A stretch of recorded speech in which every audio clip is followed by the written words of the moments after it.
En las mañanas tranquilas de los campos de Belén, un joven llamado David pastoreaba las ovejas de su padre, Jesé. Era un trabajo humilde, sí, pero lleno de paz.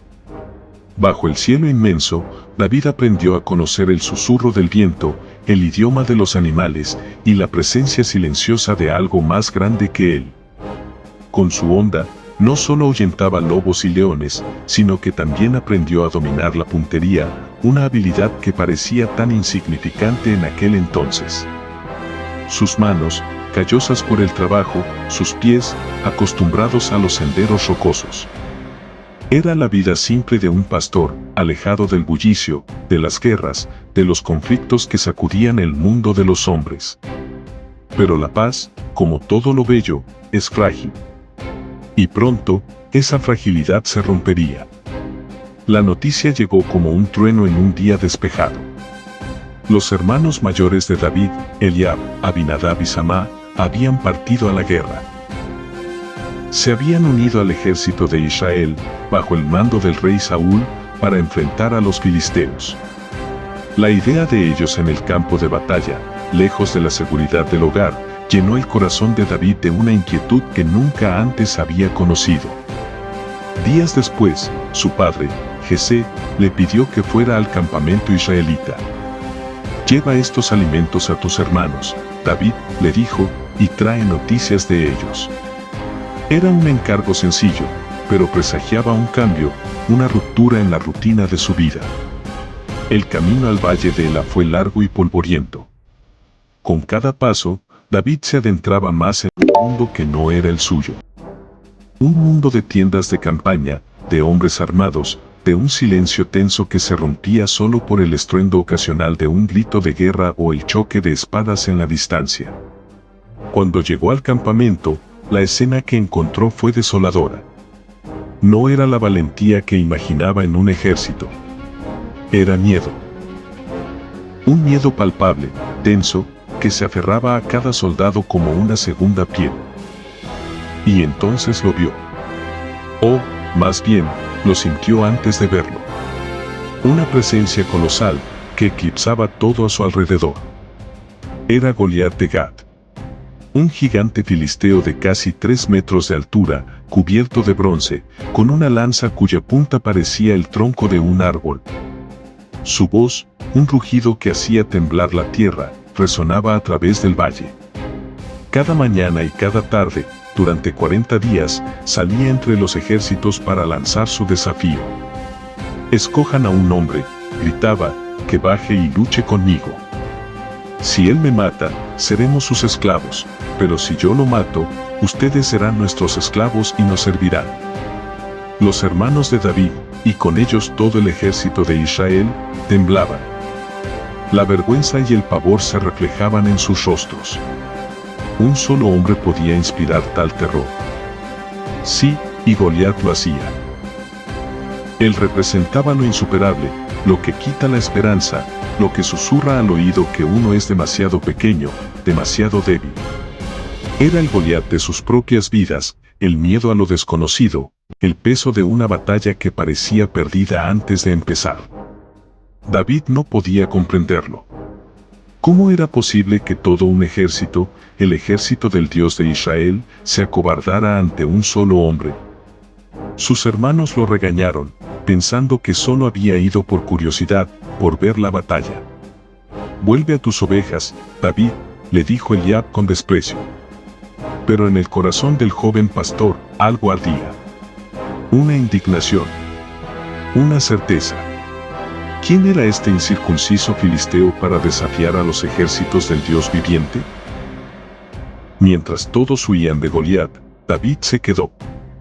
Escuchó a los soldados hablar de la recompensa que el rey Saúl daría a quien venciera al gigante, riquezas, la mano de su hija y la exención de impuestos para la familia de aquel valiente. Pero no era la recompensa lo que impulsaba a David. Era la fe. Una fe que había crecido en la soledad del campo, bajo las estrellas, en la quietud de su alma. Las palabras de David, quizás imprudentes, llegaron a oídos del rey Saúl. Lo llevaron ante él. Era un hombre alto, un rey, pero sus hombros parecían cargados por el miedo. Miró a David con escepticismo. «Tú no puedes ir contra este filisteo», le dijo. «Eres solo un muchacho, y él ha sido un guerrero desde su juventud». Saúl dudaba, y su duda era el reflejo de la duda de toda una nación. «Señor mi rey», respondió David, su voz quizás temblaba un poco, pero su convicción era inquebrantable. Mientras este siervo pastoreaba las ovejas de su padre, un león y un oso vinieron y arrebataron un cordero del rebaño. Yo salí tras ellos, los golpeé y los rescaté. Y si alguno se levantaba contra mí, lo derribaba. Tu siervo ha matado leones y osos, y este filisteo incircunciso será como uno de ellos, porque ha desafiado a los ejércitos del Dios viviente. El Señor que me libró de las garras del león y del oso, también me librará de la mano de este filisteo. Las palabras de David, cargadas de una fe sencilla, parecieron tener un efecto. Saúl, con una pizca de esperanza en sus ojos, le dijo: «Ve, y que el Señor esté contigo». Intentó ponerle su armadura, su casco de bronce, su espada. Pero eran demasiado grandes, demasiado pesados para David. Él no estaba acostumbrado a ese tipo de guerra. Su fuerza no radicaba en la armadura, sino en algo mucho más profundo. David se la quitó. Se acercó al arroyo, a la misma orilla donde tantas veces había meditado. Recogió 5 piedras lisas, perfectas para su honda. Las guardó en su morral de pastor. Su bastón en una mano, su honda en la otra. Y así, desarmado a los ojos del mundo, se dirigió hacia el gigante. Goliat vio a David. Una risa sarcástica, burlona, resonó en el valle. «¿Soy yo un perro para que vengas a mí con palos?», gritó. Lo maldijo por sus dioses. Juró que lo entregaría a las aves del cielo y a las bestias del campo. Su arrogancia era tan grande como su estatura. En ese momento, el miedo desapareció del corazón de David. No había espacio para él. Solo una certeza inquebrantable. Levantó su voz, para que la oyera Goliat, para que la oyera Israel, para que la oyera el mundo. Tú vienes a mí con espada, lanza y jabalina, pero yo vengo a ti en el nombre del Señor de los ejércitos, el Dios de los escuadrones de Israel, a quien tú has desafiado. El Señor te entregará hoy en mi mano, y te derribaré, y te cortaré la cabeza, y daré hoy los cadáveres del ejército de los filisteos a las aves del cielo y a las bestias de la tierra, y toda la tierra sabrá que hay Dios en Israel. Y sabrá toda esta congregación que el Señor no salva con espada y con lanza. Porque la batalla es del Señor, y Él los entregará en nuestras manos. Con esas palabras, David corrió hacia él. No esperó, no dudó.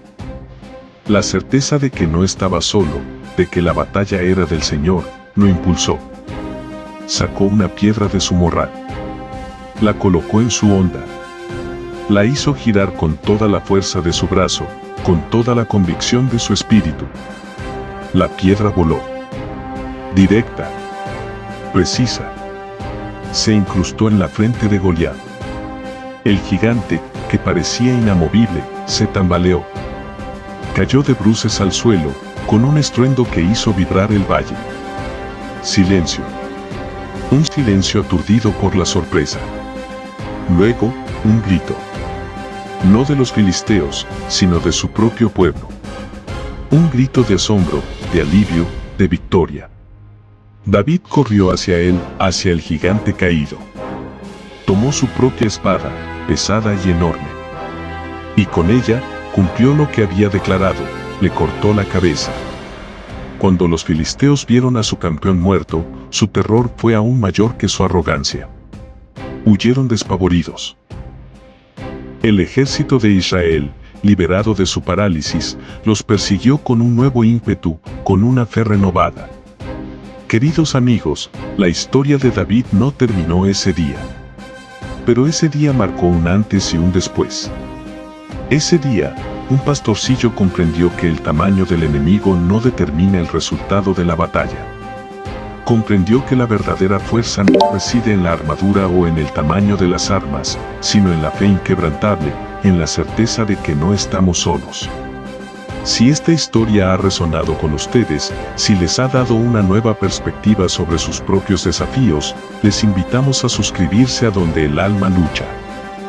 Déjenos un me gusta y, lo más importante, compartan en los comentarios cuál es el Goliat que enfrentan en su vida hoy y qué piedras están dispuestos a usar para vencerlo. Su lucha no está sola.